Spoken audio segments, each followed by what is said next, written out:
Nakalagak na sa St. Peter's Basilica ang mga labi ni Pope Francis. Libo-libong Katoliko ang nakapila para magbigay ng respeto sa yumaong Santo Papa. At sa puntong ito makakausap natin si Jovi Francisco live mula sa Vatican.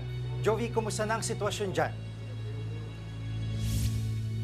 Gigi, alas 12 ng tanghali dito sa Vatican o sa Roma at matindi ang sikat ng araw pero hindi nagpapapigil ang mga pilgrims o kaya ang mga faithful sa pagpunta dito para nga masilayan si Pope Francis. At nagsimula na nga yung public viewing para sa kanya at ilan sa mga matsagapong pumila dito ay mga kababayan natin. Maaga pa lamang ay mahaba na ang pila sa mga entryway po dito papasok ng St. Peter Basilica sa Vatican. Halos lahat ay naglalakad na lamang dahil sarado na yung daan malapit dito sa square. Paglipat at ang iba pa ay nagdesisyong abangan na lamang ang translasyon o yung paglipat kay Pope Francis mula sa tinirahan niya sa Casa Santa Marta papunta dito sa central door ng Basilica. 3 araw magtatagal ang visitation or public viewing sa mga labi ni Pope Francis sa loob ng Basilica. Sa altar of the confession, mananatili ang labi ni Pope Francis habang isinasagawa ang visitation na ito. Sa Sabado naman, gaganapin ang funeral rites kung saan dadalo ang mga foreign leaders kasama si Pangulong Bongbong Marcos at First Lady Liza Araneta Marcos. Kasama nga sa mga nakasabay natin na pumipila rito kanina at nag-aabang ng kanilang turn ay mga kababayan natin. At gusto nila magbigay pugay sa huling pagkakataon sa namayapang Santo Papa. Dahil ito ang ilan sa kanilang mga sinabi at mga damdamin tungkol sa pagpalaw ni Pope Francis. Gusto ko lang pong magbigay ng last salute sa Papa. Sobrang lungkot po, nakakabigla. Hindi mo akalain dahil nag-last last appearance pa siya. Yung pala nahihirapan na siya nun. Malungkot. Kasi ama natin siya.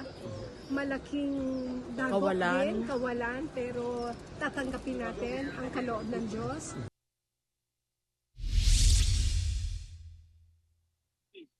Sige, 3 araw ang inilaan para sa visitation at sa public viewing para kay Pope Francis. At ito ay magsisimula ng alas 7 ng umaga at magtatagal lang hanggang alas 12 ng madaling araw or ng hating gabi dito sa Vatican. Pero hindi hinihintay na anunsyo dyan ay kung yung Friday na visitation ay medyo iklian dahil sa paghahanda naman nitong square para doon sa funeral rites para sa dato para kay Pope Francis na ina-expect na maging talagang matindi ang seguridad dahil nga mga world leaders ang dadalo sa funeral rites na iyan. Jiggy.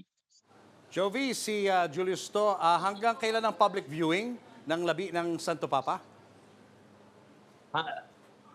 Okay, nag-start ngayon pero hanggang Biyernes yan, Julius, pero kahit na ang paunang schedule ay from 7 a.m. to 12 midnight, baka yung Friday ay medyo iklian yun because of the preparations for the funeral rites the next day.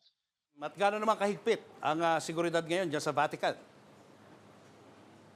Okay, so kanina nung before the procession o yung traslasyon na tinatawag, mahigpit talaga may mga choke points sa makikita mo yung nagche-check talaga yung security sa bawat pumapasok dito sa St. Peter's Square. Pero nung natapos na yung misa kanina at nagbigay na ng hudyat na simula na ng public viewing or visitation ay medyo naging maluwag na hindi na kumbaga hindi ko alam kung matatanong niyo kapag nag-turn ako ng ating ng viewpoint.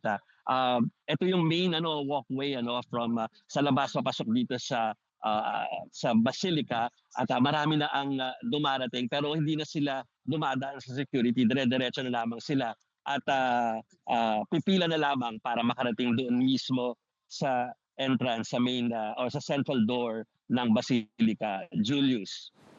Maraming salamat, Jovi Francisco, live mula sa Vatican. Mga kapatid, Julius Babaw po. Iba na ang may alam at may pakialam sa panahon ngayon. Para sa frontline ng mga balita, mag-follow at mag-subscribe sa social media pages ng News 5.